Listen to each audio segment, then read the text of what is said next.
In China, as in other countries, marriage is a significant cultural practice. It is a representation of two individuals who are dedicated to create a life together. And these dedications frequently result in more stable households, neighborhoods, and societies. Marriage is thus frequently encouraged by both families and governments. Traditional Chinese marriage is a ceremonial process practiced in Chinese communities that unites the two families of a man and a woman, as well as the spouses. Often, with prior arrangement between the families, the interests of both families are intertwined in the relationship.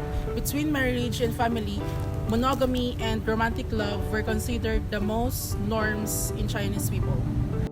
In a feudal society, parents planned marriage for their offspring, and ceremonies were frequently compelled to be held every feature, including income, education, zodiac signs, and social standing, would be evaluated according to the standards of the day.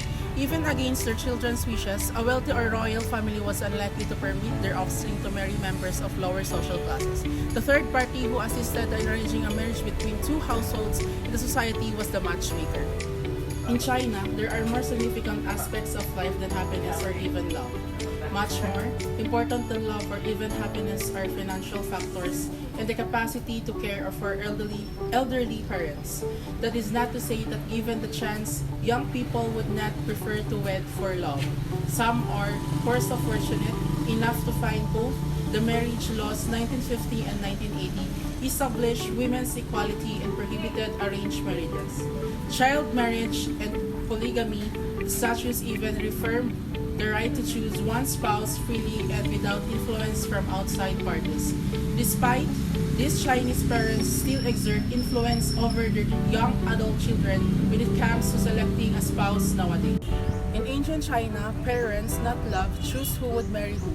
They would take their kids to a matchmaker who would make a decision on whatever they would get, along based on things like their birth dates, social standing, and financial means. They would be married if it was determined that they are compatible. The bride would show up at the ceremony and enter while the fireworks were set off on the sides. After that, the groom would bow 3 times to his parents, the afterlife, and his spouse performing koto. Then there would be a ceremony and a party depending on the family's religion. This would vary. Modern Chinese wedding ceremonies are frequently performed in a city hall office under the supervision of a government representative. But the real celebration usually occurs at the later private wedding banquet reception that is planned and funded by the groom's family.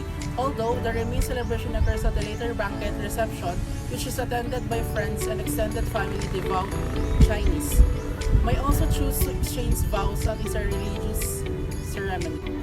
Marriage was not as simple as man and woman falling in love with each other. Although modern Chinese marriages focus more on love, traditional Chinese marriages tended to focus on economic and social status because marriage was viewed as a bond tying two different families together. Traditional families consider family wealth, ranking, and status before a couple can marry. Traditionally, in the northern part of China near Beijing, families would look at the other's housing structures before proposing an arranged marriage between two people. If the house contained Chinese characters written on both sides of the front door and displayed the family name on top, the family was usually upper middle class. Marriage was more complicated than just a man and woman falling in love. While traditional Chinese weddings tended to emphasize one's social and economic position, modern Chinese marriages tend to be more focused on love. Traditional families assess a couple's wealth, prestige, and place in the family before allowing them to marry, since they perceive marriage as the tie that binds two separate families together.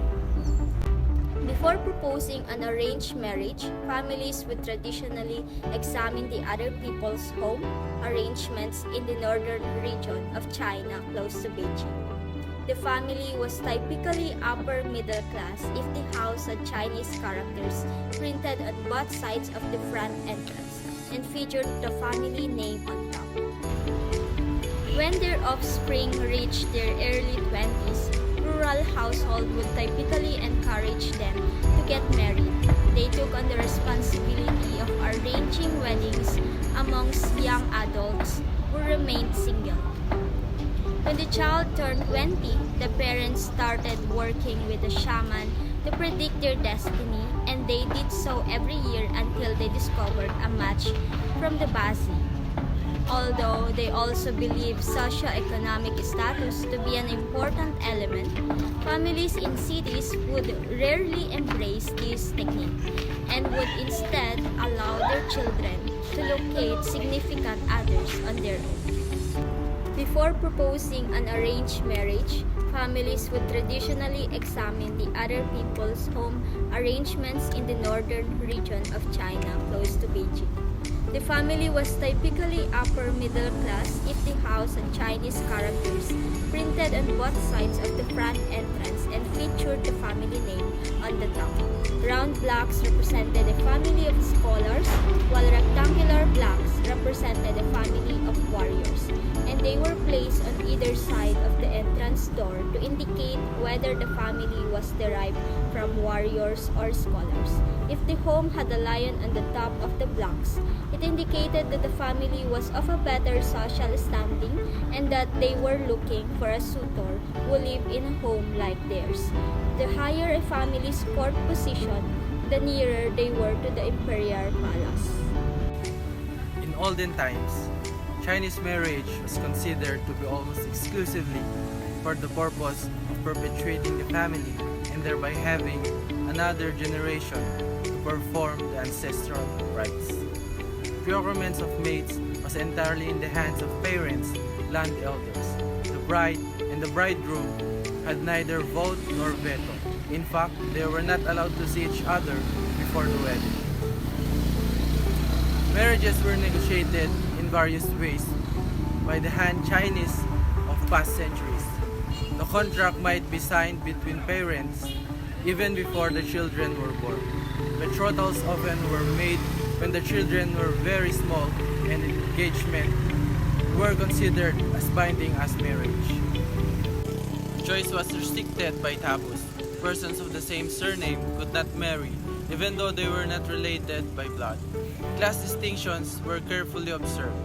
The hope was always to marry a son or daughter into a family of equal or superior social standing and wealth. The concept of love and marriage in China is distinctive. In Western culture, marriage is a symbol of love, but in Chinese tradition, it is not. It represents the uniting of two people and their families. The decision to choose a life mate is significantly influenced by the family. At this point, love turns into conflict between feeling and tradition.